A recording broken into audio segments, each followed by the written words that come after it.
नमस्कार दोस्तों, मैं अभिषेक मौर्य आप सभी का हार्दिक स्वागत और अभिनंदन करता हूं आपके अपने प्लेटफॉर्म अभी की पाठशाला पर। तो कैसे हैं दोस्तों? आई होप एकदम मस्त होंगे और अपनी पढ़ाई भी बराबर कर रहे होंगे। दोस्तों, आज हम बात करने वाले हैं आधुनिक इतिहास के बारे में।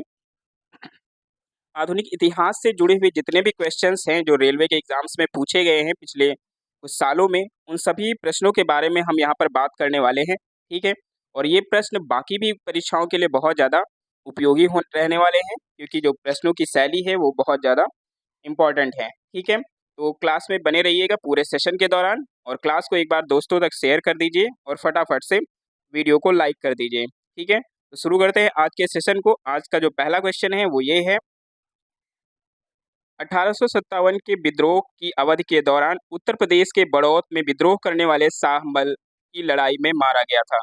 कौन सी लड़ाई में मारा गया था जो शाहमल था वो, जो कि बड़ौत के विद्रोह में शामिल था? मई 1858, जून 1858, सितंबर 1857 या फिर जुलाई 1857? बताइए, कौन था उत्तर प्रदेश के बड़ौत में विद्रोह करने वाला शाहमल जो कि मारा गया था? बताइए। तो अगर हम बात करें यहाँ पर शाहमल की, तो शाहमल जो मारा गया था वो मारा गया था जुलाई 1857 में। कब मारा गया था? जुलाई 1857 में। ऑप्शन नंबर डी एकदम राइट आंसर यहाँ पर हो जाएगा। शाहमल की बात करें तो शाहमल उत्तर प्रदेश के बिजरौल शहर यानी कि बागपत, जो कि अब नाम है, का एक विद्रोही था। उन्होंने ईस्ट इंडिया कंपनी के खिलाफ विद्रोह में बड़ौत जाटों का नेतृत्व किया था। ठीक है। बढ़ते हैं अगले क्वेश्चन पे।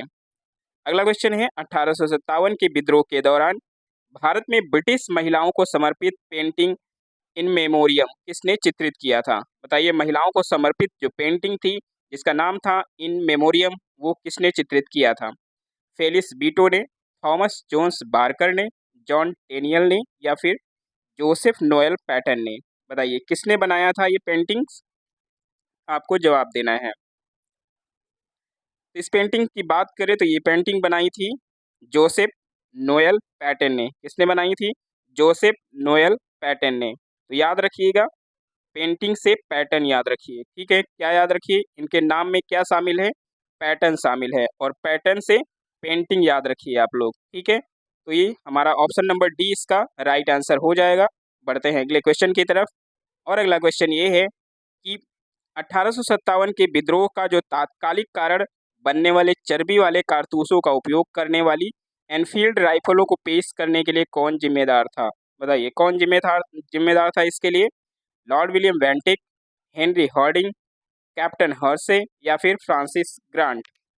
सही जवाब क्या होगा बताइए।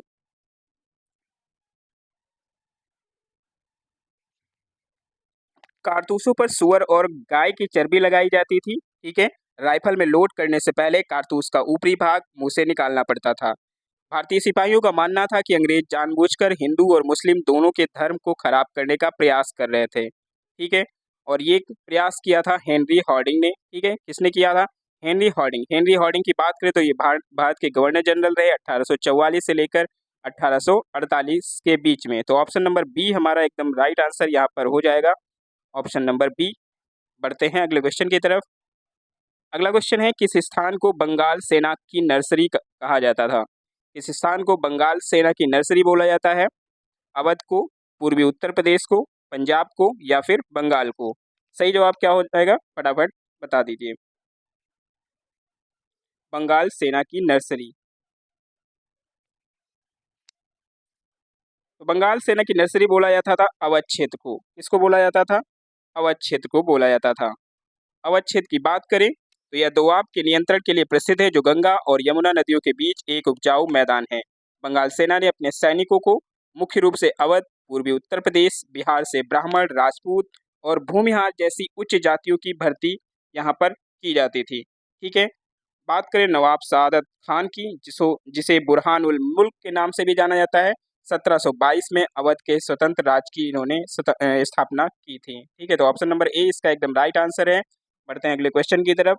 और अगला क्वेश्चन है कि निम्नलिखित में से किसने संथाल विद्रोह और 1857 के विद्रोह के दौरान अंग्रेजों की मदद की थी? किसने किया था इनमें से अंग्रेजों की मदद?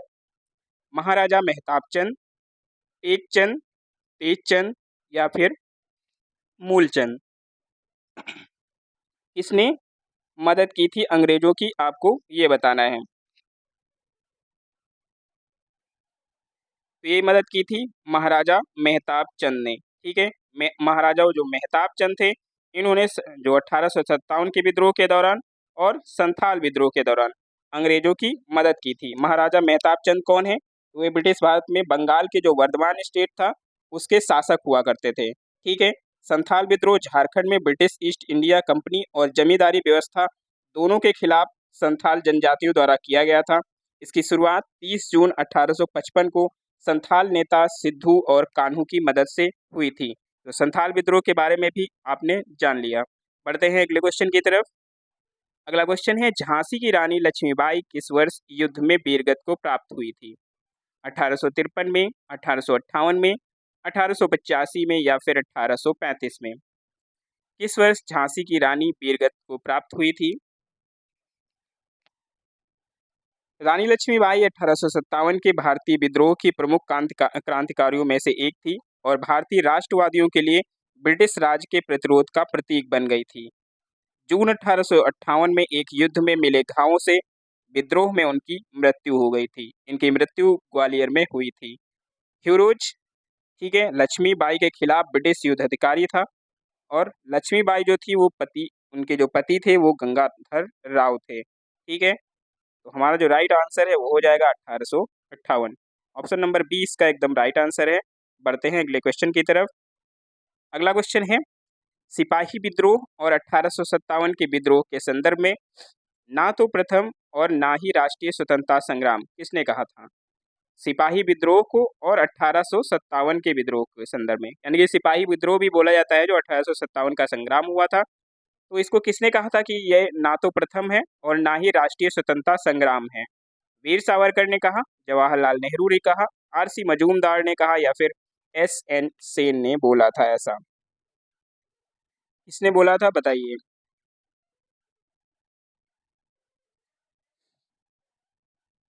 तो ये बोला था आरसी मजूमदार ने। किसने बोला था? आरसी मजूमदार ने ऐसा कहा था। ऑप्शन नंबर सी इसका राइट आंसर हो जाएगा।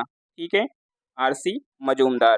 अगर हम बात करें, जो विनायक दामोदर सावरकर थे, इन्होंने स्वतंत्रता का प्रथम युद्ध बोला था इसे। ठीक है, क्या बोला था? स्वतंत्रता का प्रथम युद्ध बोला था। बढ़ते हैं अगले क्वेश्चन पे। अगला क्वेश्चन है, भारत के पहले मेडिकल कॉलेज की स्थापना डैश के काल में की गई थी? किसके काल में की गई थी पहले मेडिकल कॉलेज की स्थापना भारत में? Lord Curzon, Lord Mayo, Lord William Bentinck या फिर लॉर्ड कॉर्नवालिस? किसके काल में की गई थी?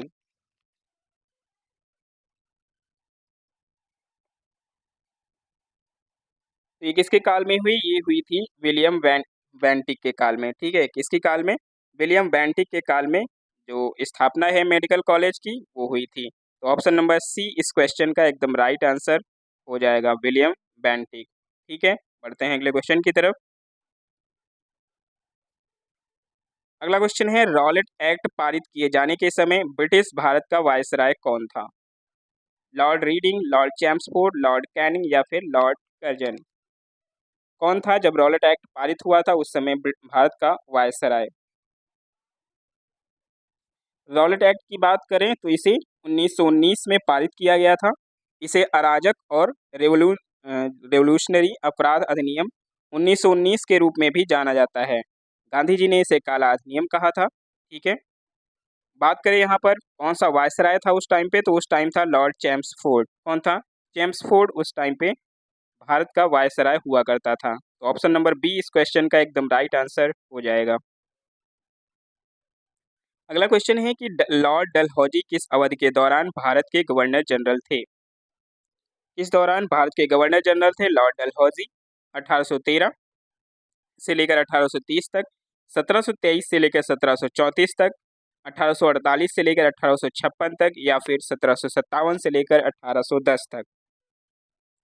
बताइए किस दौरान भारत के गवर्नर जनरल लॉर्ड डलहौजी हुआ करते थे?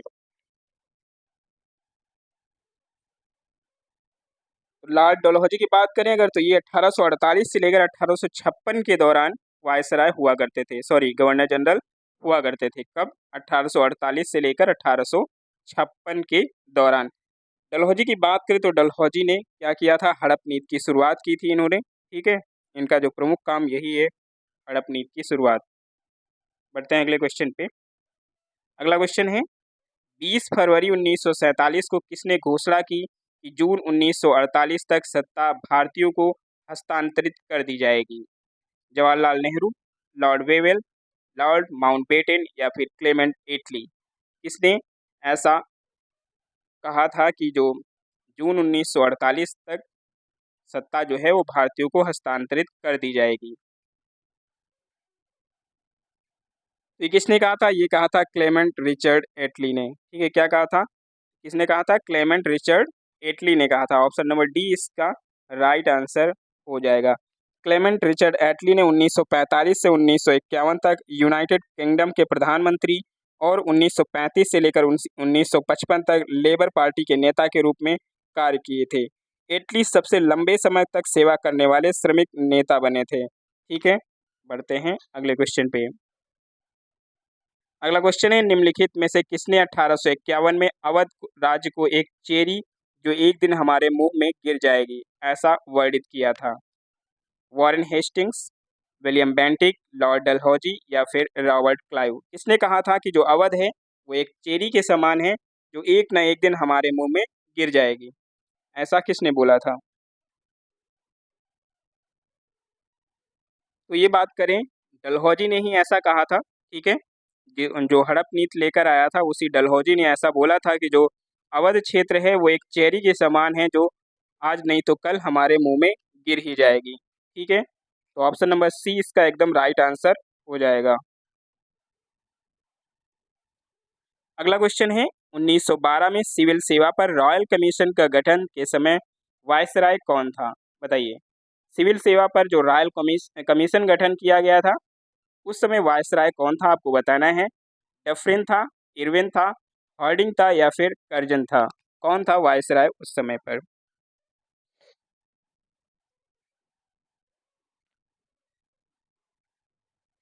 तो ये था लॉर्ड हार्डिंग। कौन था? लॉर्ड हार्डिंग उस समय हुआ करता था भारत का वायसराय। ठीक है, तो ऑप्शन नंबर सी इसका एकदम राइट आंसर हो जाएगा। लॉर्ड हार्डिंग की बात की तो ये 1910 से लेकर 1916 तक रहा था वायसराय। इसने 1911 में बंगाल के विभाजन को रद्द कर दिया और 1915 में भारत रक्षा अधिनियम पारित किया था। ठीक है, बढ़ते हैं अगले क्वेश्चन की तरफ। अगला क्वेश्चन है, 1798 में गवर्नर जनरल कौन बना और कलकत्ता में अपने लिए एक विशाल महल गवर्नमेंट हाउस का निर्माण किया था? बताइए। कौन था ये? कॉर्नवालिस था, वेलेजली था, बेंटिक था या फिर क्लाइव था? इसने 1758 में एक गवर्नमेंट हाउस का निर्माण किया था कलकत्ता में।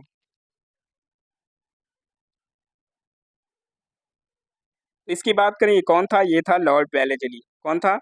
लॉर्ड वेलेजली था जिसने कलकत्ता में गवर्नमेंट हाउस का निर्माण किया था। ऑप्शन नंबर बी इसका एकदम राइट आंसर हो जाएगा। इसके कार्य में अगर बात करें तो मद्रास प्रेसिडेंसी और फोर्ट विलियम कॉलेज की स्थापना की गई थी। भारत पर फ्रांसीसी आक्रमण की आशंका को देखते हुए उनके द्वारा प्रेस सेंसरशिप अधिनियम 1799 का चुनाव किया गया था। सहायक गठबंधन प्रणाली इनके द्वारा उपयोग की जाने वाली एक गैर हस्तक्षेप नीति भी थी। ठीक है, तो ये भी आप याद रखिएगा। अगला क्वेश्चन है, उस गवर्नर जनरल का नाम बताना है आपको जिसके तहत सर्वोच्चता की एक नई नीति शुरू की गई थी। बताइए। सर्वोच्चता की एक नई नीति शुरू की गई थी किसके द्वारा? वेलेजली के द्वारा, हेस्टिंग के द्वारा, कॉर्नवालिस के द्वारा या फिर डलहौजी के द्वारा? किसके द्वारा शुरू की गई थी आपको ये बताना है।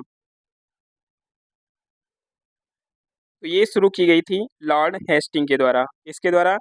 लॉर्ड हेस्टिंग के द्वारा जो ये नीति है ये शुरू की गई थी। 1813 से लेकर 1823 तक ये भारत के गवर्नर जनरल रहे थे।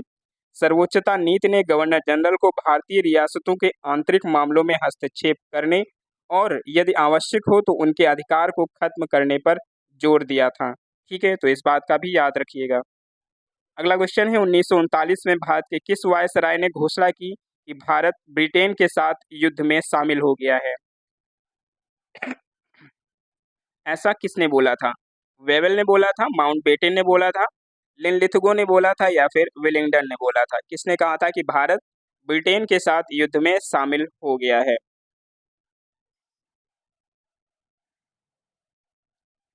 तो ये बात करें अगर लॉर्ड लिनलिथगो की, किसने कहा था ये?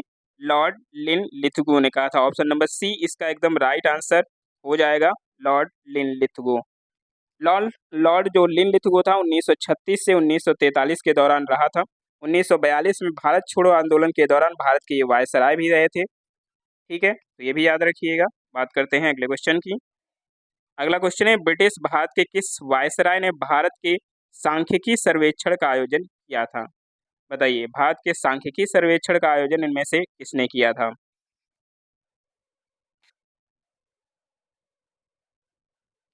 तो ये किसने किया था? ये किया था मेयो ने। किसने किया था? मेयो ने इसकी शुरुआत की थी। ऑप्शन नंबर डी इस क्वेश्चन का राइट आंसर हो जाएगा।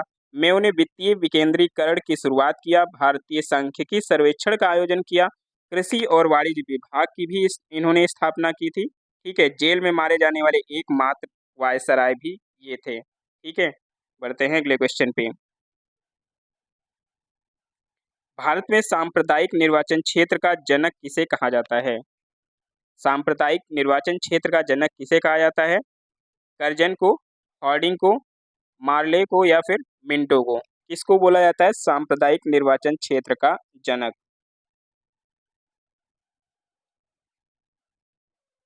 भारतीय परिषद अधिनियम 1909 की शुरुआत द्वारा भारतीय राजनीतिक व्यवस्था में धार्मिक समुदायों के आधार पर अलग निर्वाचन मंडल की शुरुआत की गई।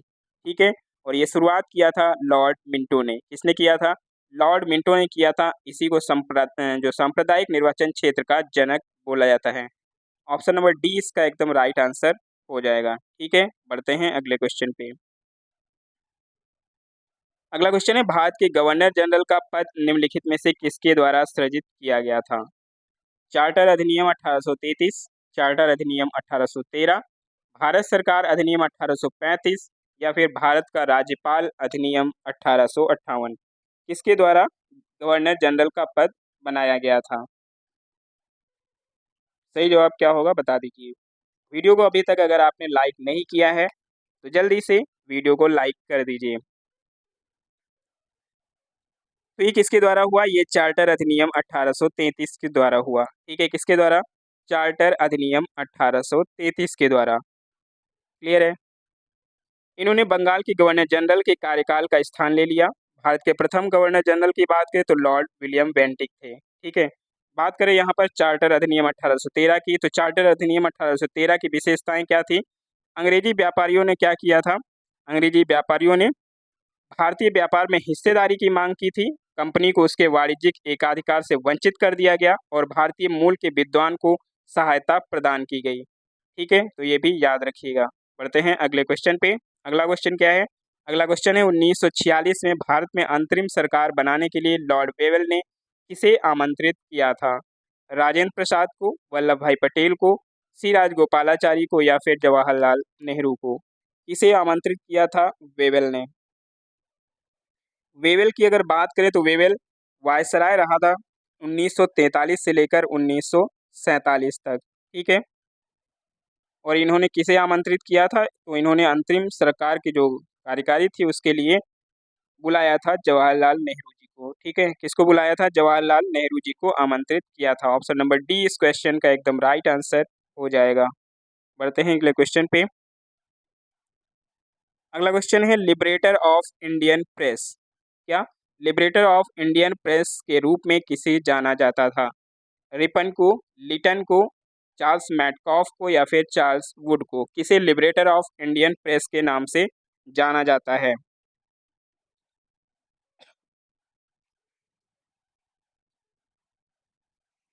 तो ये जाना जाता है चार्ल्स मैटकॉफ को। ठीक है, चार्ल्स मैटकॉफ को लिबरेटर ऑफ इंडियन प्रेस जाना जाता है।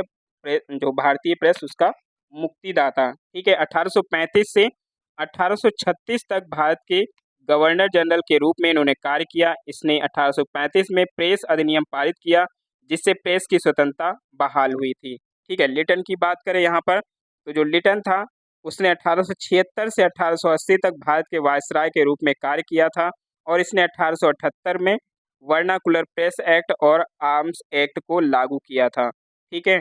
और चार्ल्स वुड की बात करेंगे हम तो करें अगर, तो Charles Wood British east India company के नियंत्रण बोर्ड का जो वो अध्यक्ष हुआ करता था। ठीक है। बढ़ते हैं अगले क्वेश्चन पे। अगला क्वेश्चन है, पहले नगर निगम की स्थापना 1688 में डैश के पूर्व प्रेसिडेंसी टाउन में ब्रिटिश काल के दौरान किया गया था। बताइए पहला नगर निगम कौन था? मद्रास, कलकत्ता, बम्बई या फिर नागपुर? पहला नगर निगम कौन था? बताइए। तो पहले नगर निगम की बात करें तो ये है मद्रास नगर निगम। ठीक है। मद्रास नगर निगम जो है वो भारत का पहला नगर निगम है। और मद्रास नगर निगम के बारे में अगर आपको बताएं तो ये दुनिया का दूसरा सबसे पुराना जो नगर निगम हुआ करता है। ठीक है। किसका? दुनिया का दूसरा सबसे पुराना निगम। नगर निगम भारत में एक प्रकार की स्थानीय सरकार है जो 10 लाख से अधिक आबादी वाले शहरी क्षेत्रों का प्रशासन करती है और इसके द्वारा जलापूर्ति, नियंत्रण प्रणाली, गृह निर्माण मंडल, शिक्षा विभाग एवं विद्युत विभाग आते हैं। और अगर बात करें जो निगम होता है नगर निगम, इसके नेतृत्व महापौर करते हैं। कौन करता है? महापौर करते हैं। बढ़ते हैं अगले क्वेश्चन पे। अगला क्वेश्चन है, जवाहरलाल नेहरू ने निम्नलिखित में से किस अधिनियम को दासता का एक नया घोषणा पत्र के रूप में बताया था? A new charter of slavery किसको बोला था? चार्टर अधिनियम 1853 को, भारत सरकार अधिनियम 1919 को, भारत सरकार अधिनियम 1935 को या फिर रॉलेट एक्ट को? किसको बोला था? A new charter of slavery.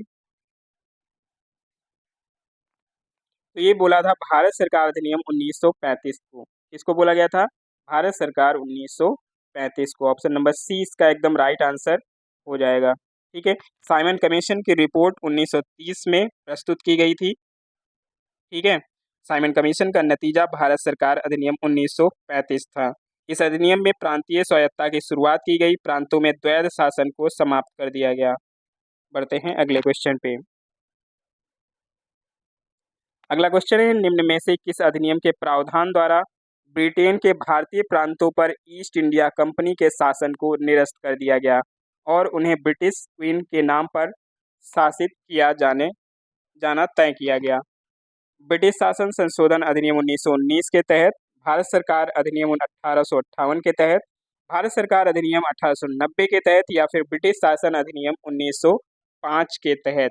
किस अधिनियम के थ्रू ये हुआ था?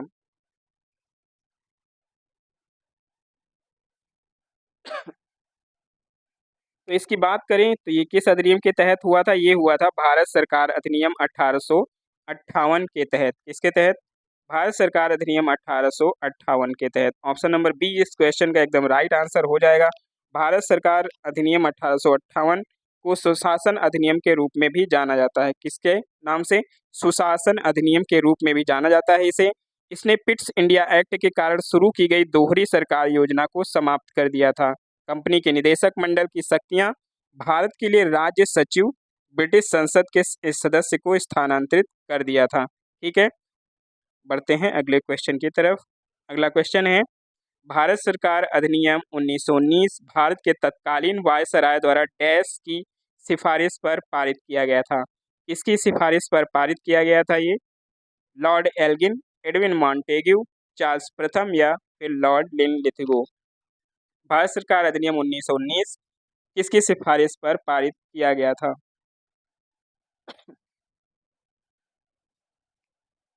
तो ये किसकी सिफारिश पर पारित किया गया था? ये पारित किया गया था एडविन मॉन्टेग्यू की। इसकी? एडविन मॉन्टेग्यू की सिफारिश पर ये पारित किया गया था। ऑप्शन नंबर बी इस क्वेश्चन का एकदम राइट आंसर हो जाएगा। भारत सरकार अधिनियम 1919 जिसे मॉन्टेग्यू चेम्सफोर्ड सुधार भी बोलते हैं, राज्य सचिव एडविन सैमुअल मॉन्टेग्यू और वायसराय लॉर्ड चेम्सफोर्ड ने संवैधानिक सुधार की एक योजना तैयार की थी। ये सुधार 1921 में लागू किए गए थे। इसका उद्देश्य शासन में भारतीयों का प्रतिनिधित्व सुनिश्चित करना था। ठीक है। बढ़ते हैं अगले क्वेश्चन पे। अगला क्वेश्चन है, बॉम्बे डेक्कन में पहला राजस्व बंदोबस्त किस वर्ष लागू हुआ था? बॉम्बे डेक्कन में पहला जो राजस्व बंदोबस्त था वो किस वर्ष लागू हुआ था? 1820 में, 1720 में, 1920 में या फिर 1280 में? कब ये लागू हुआ था? बताइए।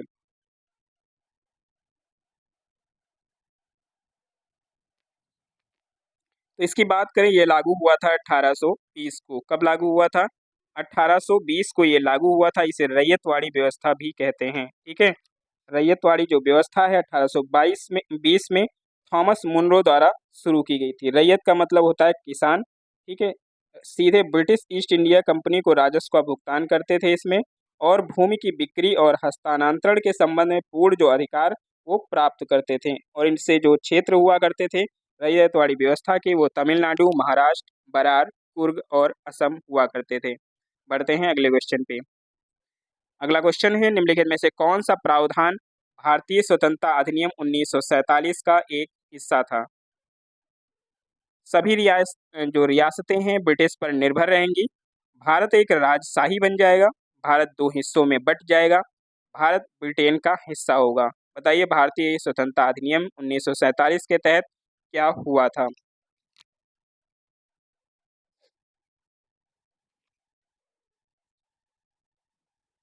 तो इस अधिनियम को शाही सहमति प्राप्त हुई थी और यह 18 जुलाई 1947 को लागू हुआ था। इस कानून का मसौदा क्लेमेंट एटली द्वारा, जो तत्कालीन प्रधानमंत्री हुआ करते थे, लेबर सरकार द्वारा तैयार किया गया था। नए देशों की संविधान सभाओं को संपूर्ण विधायी अधिकार दिए जाएंगे। इसमें क्या हुआ, पाकिस्तान 14 अगस्त और भारत 15 अगस्त 1947 को स्वतंत्र हुआ। मोहम्मद अली जिन्ना को पाकिस्तान का गवर्नर जनरल नियुक्त किया गया और लॉर्ड माउंटबेटन को भारत का गवर्नर जनरल नियुक्त किया गया। तो इसका जो मेन हिस्सा था वो क्या था? भारत दो हिस्सों में बट गया था। इसमें भारत दो हिस्सों में बट गया था, एक भारत और दूसरा पाकिस्तान। बढ़ते हैं अगले क्वेश्चन पे। अगला क्वेश्चन है, भारत में राजस्व एकत्र करने के लिए हॉल्ट मैकेंजी ने निम्नलिखित में से कौन सी विधि विकसित की थी? कौन सी विधि विकसित की थी इसमें? रैयतवाड़ी व्यवस्था, महालवाड़ी सिस्टम, जमींदारी व्यवस्था या फिर स्थायी बंदोबस्त प्रणाली? क्या विकसित किया था, बताइए।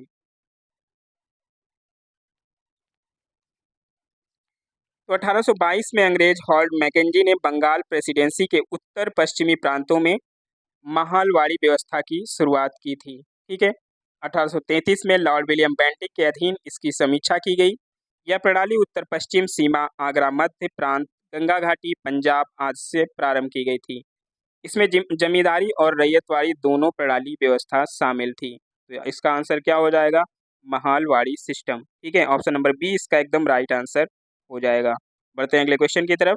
अगला क्वेश्चन है, 1860 में अधिनियमित भारतीय दंड संहिता का मसौदा तैयार करने वाले आयोग की अध्यक्षता किसने किया? लिनलिथगो ने, कर्जन ने, मैकाले ने या फिर लॉर्ड हार्डिंग ने? बताइए किसने इसकी अध्यक्षता की थी? ये भारत में आपराधिक संहिताओं को शामिल किया, जो कानूनी प्रणाली को मार्गदर्शन करता है और विभिन्न आपराधिक अपराधों और उनकी सजाओं को परिभाषित करता है। और ये कौन था? ये था मैकाले। ठीक है, कौन था? ये था मैकाले। ऑप्शन नंबर सी इसका राइट आंसर हो जाएगा। ठीक है, बढ़ते हैं अगले क्वेश्चन पे। अगला क्वेश्चन है, निम्नलिखित में से किस अधिनियम ने भारत में कंपनी के व्यापार एकाधिकार को समाप्त कर दिया और इसे चाय को छोड़कर सभी ब्रिटिश विषयों के लिए खोल दिया गया? रेगुलेटिंग एक्ट 1773, 1813 का चार्टर अधिनियम, भारतीय परिषद अधिनियम 1861 या फिर भारत सरकार अधिनियम 1935? क्या होगा सही जवाब, बताइए। किसके तहत जो भारत में कंपनी का एकाधिकार समाप्त हो गया और चाय को छोड़कर सभी ब्रिटिश विषय के लिए खोल दिया गया? इसकी बात करें तो ये था 1813 का चार्टर अधिनियम। ठीक है, कौन था? 1813 का चार्टर अधिनियम था, जिसके तहत ये हुआ था। ऑप्शन नंबर बी इसका एकदम राइट आंसर हो जाएगा। कंपनी का जो शासन है 20 वर्षों के लिए बढ़ाया गया। ईसाई मिशनरियों को भारत में अपने धर्म को बढ़ावा देने की अनुमति दी गई और भारतीय शिक्षा पर प्रत्येक वर्ष 1 लाख रुपए का निवेश किया गया। ठीक है, बढ़ते हैं अगले क्वेश्चन पे। अगला क्वेश्चन है, 1942 में किस प्रधानमंत्री ने क्रिप्स मिशन को भारत भेजा था? किसने भेजा था? क्लेमेंट एटली, स्टैनली बाल्डविन, रैमजे मैकडोनाल्ड या फिर वेस्टर्न चर्चिल? आपको ये बताना है 1942 में प्रधानमंत्री कौन हुआ करता था जिसने क्रिप्स मिशन को भारत भेजा था?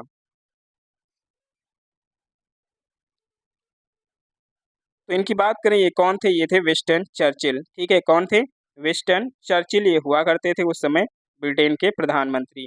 तो ऑप्शन नंबर डी इसका एकदम राइट आंसर हो जाएगा। ये 1940 से 1945 तक ब्रिटेन के प्रधानमंत्री थे और इन्होंने साहित्य में नोबेल पुरस्कार भी जीता हुआ है। कब जीता है? 1953 में। ये भी आप लोग याद रखिएगा कि विंस्टन चर्चिल को साहित्य में नोबेल पुरस्कार भी मिला हुआ है 1953 में। ठीक है, मार्च 1942 में क्रिप्स मिशन भारत आया था और इसका उद्देश्य क्या था? इसका उद्देश्य था ब्रिटिश युद्ध प्रयासों के लिए भारतीय सहयोग और समर्थन को सुरक्षित करना।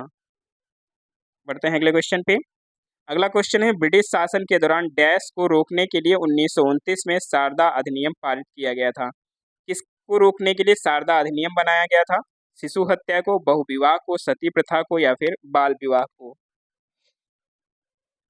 सही जवाब क्या हो जाएगा बताइए? तो ये रोकने के लिए हुआ था बाल विवाह को। ठीक है, बाल विवाह को रोकने के लिए शारदा अधिनियम लाया गया था। इस अधिनियम में लड़कियों के लिए विवाह योग्य जो आयु थी वो 14 वर्ष बताई गई थी और जो लड़कों की आयु थी वो 18 वर्ष बताई गई थी। ठीक है, इसके प्रायोजक जो थे हरविलास शारदा के नाम पर इसे शारदा अधिनियम के नाम से भी जाना जाता है। बाल विवाह निषेध अधिनियम 2006 की बात करें अगर, तो वर्तमान में लड़कों और लड़कियों के लिए जो विवाह योग्य आयु है वो 21 और 18 वर्ष निर्धारित की गई है। ठीक है, बढ़ते हैं अगले क्वेश्चन पे। अगला क्वेश्चन है, भारत में निम्नलिखित में से कौन सा अधिनियम ब्रिटिश प्रधानमंत्री लॉर्ड नॉर्थ की अध्यक्षता वाली एक समिति की रिपोर्ट पर आधारित थी? बताइए। चार्टर अधिनियम 1793, भारत सरकार अधिनियम 1858, रेगुलेटिंग एक्ट 1773 या फिर फिट्स इंडिया एक्ट 1784? कौन सा अधिनियम ब्रिटिश प्रधानमंत्री लॉर्ड नॉर्थ की अध्यक्षता वाली समिति की रिपोर्ट पर आधारित था? ये कौन सा एक्ट था? ये था रेगुलेटिंग एक्ट 1773। ठीक है, क्या था? Regulating act 1773। Option number C इसका एकदम राइट आंसर हो जाएगा। ऑप्शन नंबर सी इसका एकदम राइट आंसर हो जाएगा। कलकत्ता अगर में जो सर्वोच्च न्यायालय की स्थापना हुई थी 1774 में, इसी कार्यकारी परिषद की स्थापना के थ्रू हुई थी। ठीक है, बढ़ते हैं अगले क्वेश्चन पे। अगला क्वेश्चन है, मुस्लिम लीग की मांग की जांच करने और स्वतंत्र भारत के लिए एक उपयुक्त राजनीतिक ढांचे का सुझाव देने के लिए ब्रिटिश कैबिनेट मिशन भारत कब आया था? मार्च 1946 में आया, सॉरी मई 1946 में आया, मार्च 1946, अगस्त 1946 या फिर जनवरी 1946? कब आया था कैबिनेट मिशन भारत? इसका गठन जो किया था वो क्लेमेंट एटली की पहल पर किया गया था और इस मिशन के जो सदस्य थे वो कौन थे? तो पैथिक लॉरेंस थे जो भारत के राज्य सचिव थे, स्टेफोर्ड क्रिप्स थे जो व्यापार बोर्ड के अध्यक्ष थे और एवी अलेक्जेंडर थे, यानी कि 3 लोग इसमें हुआ करते थे। और ये आया था मार्च 1946 में। ठीक है, मार्च 1946 में हुआ। अगले क्वेश्चन पे बढ़ जाते हैं। अगला क्वेश्चन है, भारतीय आधिकारिक गोपनीयता अधिनियम कब पारित किया गया जिसने प्रेस की स्वतंत्रता को प्रतिबंधित कर दिया? 1903, 1905, 1904 या फिर 1907? बताइए, कब पारित किया गया ये अधिनियम? इसकी बात करें तो कर्जन ने भारतीय आधिकारिक गोपनीयता अधिनियम को पारित किया था। इसने प्रेस की स्वतंत्रता को प्रतिबंधित कर दिया। इस अधिनियम ने किसी के द्वारा सूचना लीक करने को अवैध और दंडनीय घोषित करने का प्रावधान किया था और ये हुआ था 1904 में। कब हुआ था? 1904 में यह अधिनियम पारित किया गया था। तो ऑप्शन नंबर सी इस क्वेश्चन का एकदम राइट आंसर हो जाएगा। अगला क्वेश्चन है, अंग्रेजों ने अंतर्देशीय उत्प्रवास अधिनियम कब लागू किया? अंतर्देशीय उत्प्रवास कब लागू किया गया? 1856, 1859, 1857 या फिर 1861? सही जवाब क्या हो जाएगा बताइए?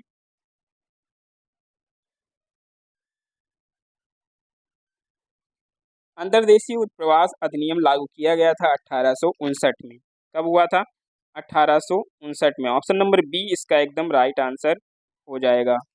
अंग्रेजों ने अंतर्देशीय उत्प्रवास अधिनियम 1859 में पारित किया। इस अधिनियम के अनुसार असम के चाय बागान क्षेत्र में श्रमिकों को बिना अनुमति के खेत छोड़ने की अनुमति नहीं थी। ठीक है, बढ़ते हैं अगले क्वेश्चन पे। अगला क्वेश्चन है 1946 में ब्रिटिश सरकार द्वारा भारत भेजे गए कैबिनेट मिशन में कितने सदस्य शामिल थे? कितने सदस्य शामिल थे आपको ये बताना है।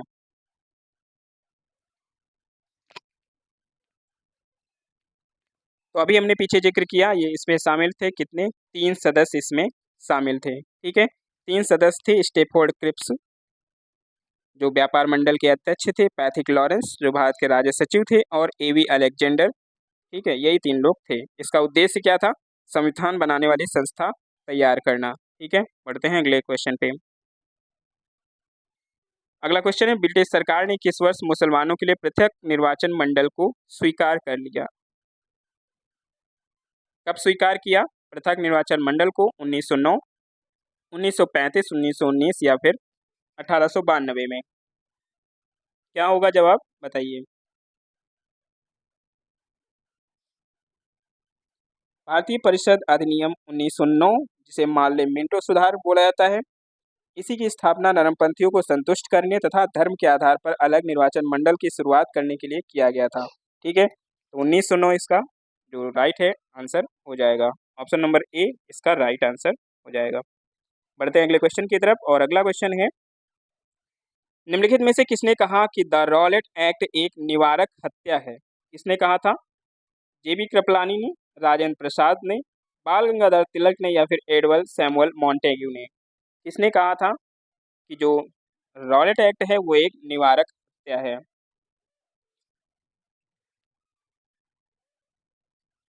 तो ये कहा था एडविन सैमुअल मॉन्टेग्यू ने। इसने कहा था एडविन सैमुअल मॉन्टेग्यू ने ऐसा बोला था कि जो द रॉलेट एक्ट है वो एक निवारक हत्या है। इनकी बात करें तो ये भारत के राज्य सचिव के रूप में कार्य किए हैं 1917 से लेकर 1922 तक। ठीक है, बढ़ते हैं अगले क्वेश्चन पे।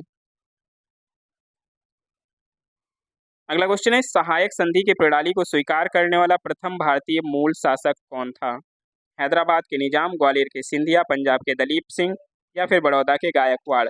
किसने सहायक संधि प्रणाली को सबसे पहले स्वीकार किया था और वो भारत के मूल शासक थे?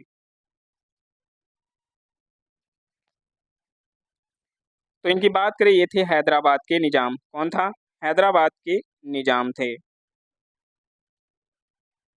हैदराबाद के निजाम की बात करें तो निजाम अली खान 1798 में गठबंधन में शामिल हुआ था। इसमें 1798 में ये शामिल हो गया था। ठीक है, बढ़ते हैं अगले क्वेश्चन पे। अगला क्वेश्चन है डैश के अनुसार ईस्ट इंडिया कंपनी द्वारा भारतीय शासकों को अपनी स्वतंत्र सशस्त्र सेनाएं रखने की अनुमति नहीं दी गई थी? किसके अनुसार नहीं दी गई थी? सहायक संधि प्रणाली के अनुसार, सर्वोपरिषदता की नीति के अनुसार, व्यक्तिगत के सिद्धांत के अनुसार, या फूट डालो और राज करो नीति के अनुसार? किसके द्वारा? ईस्ट इंडिया कंपनी द्वारा भारतीय शासकों को अपनी स्वतंत्र सशस्त्र सेनाएं रखने की अनुमति नहीं थी।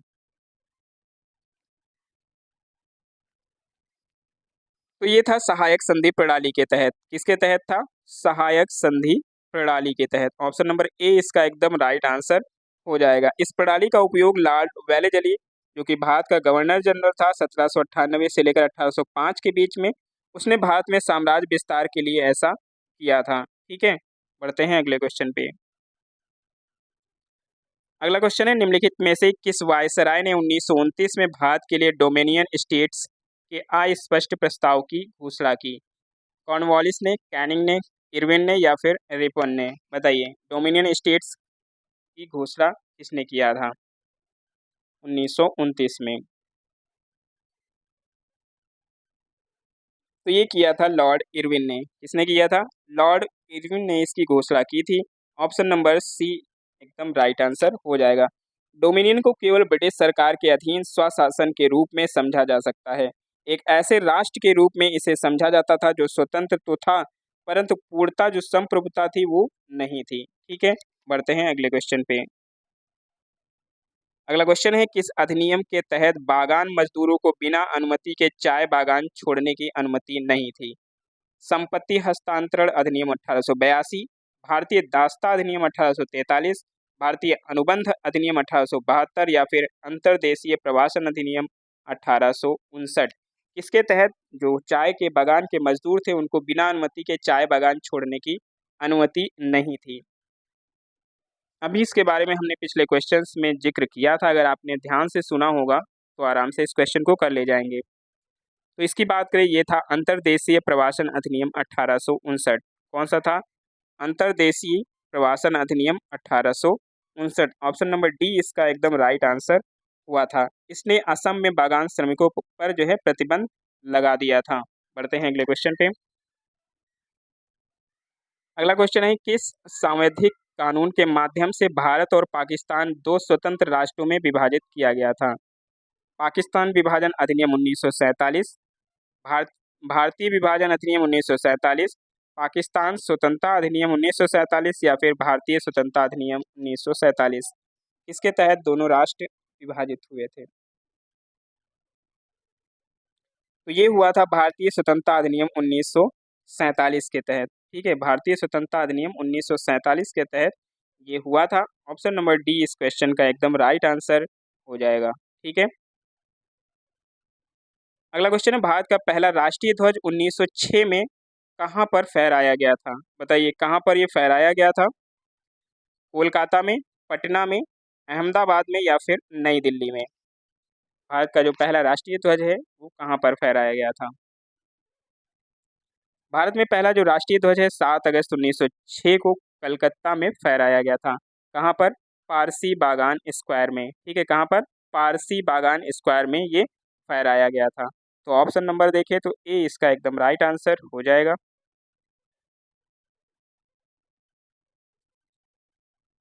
अगला क्वेश्चन क्या है? अगला क्वेश्चन है, निम्नलिखित में से किसने स्वदेशी आंदोलन के माध्यम से औपनिवेशिक शासन के प्रति उदारवादी क्रमिक और प्रेरक दृष्टिकोण की वकालत की थी? किसने किया था ऐसा? लाला लाजपत राय ने, बिपिन चंद्र पॉल ने, या फिर गोपाल कृष्ण गोखले या फिर बाल गंगाधर तिलक? स्वदेशी आंदोलन के माध्यम से औपनिवेशिक शासन के प्रति उदारवादी वकालत किसने किया था?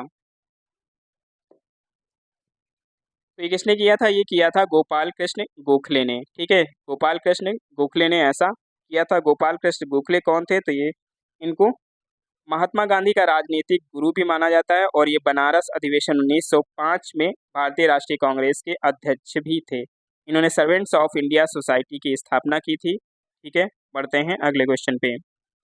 अगला क्वेश्चन है, स्वतंत्रता पूर्व भारत में किस आंदोलन ने कपास उत्पादन को प्रोत्साहन दिया था? कौन सा वो आंदोलन था जिसने कपास उत्पादन को प्रोत्साहन दिया? खिलाफत आंदोलन, भारत छोड़ो आंदोलन, स्वदेशी आंदोलन या फिर असहयोग आंदोलन? बताइए कौन सा आंदोलन था? तो ये कौन सा आंदोलन था? तो इस आंदोलन की बात करें तो ये था स्वदेशी आंदोलन। ठीक है, कौन था? स्वदेशी आंदोलन ये था। स्वदेशी आंदोलन कब हुआ था? तो ये हुआ था 1905 में। कब हुआ था? 1905 में ये हुआ था स्वदेशी आंदोलन। बंगाल विभाजन के विरोध में ये हुआ था। अगला क्वेश्चन है, बंगाल में स्वदेशी आंदोलन के दौरान एक तिरंगे झंडे को रंगों से डिजाइन किया गया था। इसमें कौन कौन से रंग थे? लाल हरा पीला, लाल हरा सफेद, हरा सफेद पीला या फिर नारंगी सफेद और हरा? कौन से 3 कलर हुआ करते थे? स्वदेशी आंदोलन जो कि 1905 में हुआ था के ध्वज में 8 कमल थे। ठीक है, जो ब्रिटिश भारत के 8 प्रांतों का प्रतिनिधित्व करते थे और एक तरफ अर्धचंद्र था जो हिंदुओं और मुसलमानों का प्रतिनिधित्व करता था। ठीक है, और इसमें कलर की बात करें तो ये थे लाल हरा और पीला। ठीक है, क्या क्या थे? लाल हरा और पीला। ऑप्शन नंबर ए इसका एकदम राइट आंसर हो जाएगा। ठीक है, लाल हरा पीला। अगला क्वेश्चन है, भारत के राजनीतिक प्रयासों का लक्ष्य स्वराज था। दादा भाई नौरोजी ने इस लक्ष्य की घोषणा कब की थी? लाहौर अधिवेशन 1885 में, कलकत्ता अधिवेशन 1906, बॉम्बे अधिवेशन 1889 या फिर कलकत्ता अधिवेशन 1886? कब किया था बताइए?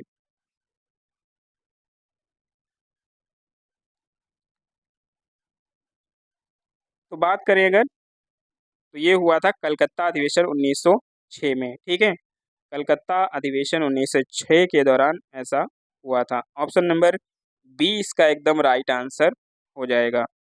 प्रमुख जो भारतीय राष्ट्रवादी और राजनीतिक नेता दादा भाई नौरोजी थे, उन्होंने भारतीय राष्ट्रीय कांग्रेस अधिवेशन के दौरान स्वराज या फिर कह लीजिए स्वशासन के लक्ष्य की घोषणा की थी। स्वराज स्वतंत्रता के लिए भारत के राजनीतिक आंदोलन के एक महत्वपूर्ण उद्देश्य बना था और इसका उद्देश्य भारतीयों द्वारा स्वशासन और शासन की प्राप्ति करना था। ठीक है, बढ़ते हैं अगले क्वेश्चन पे।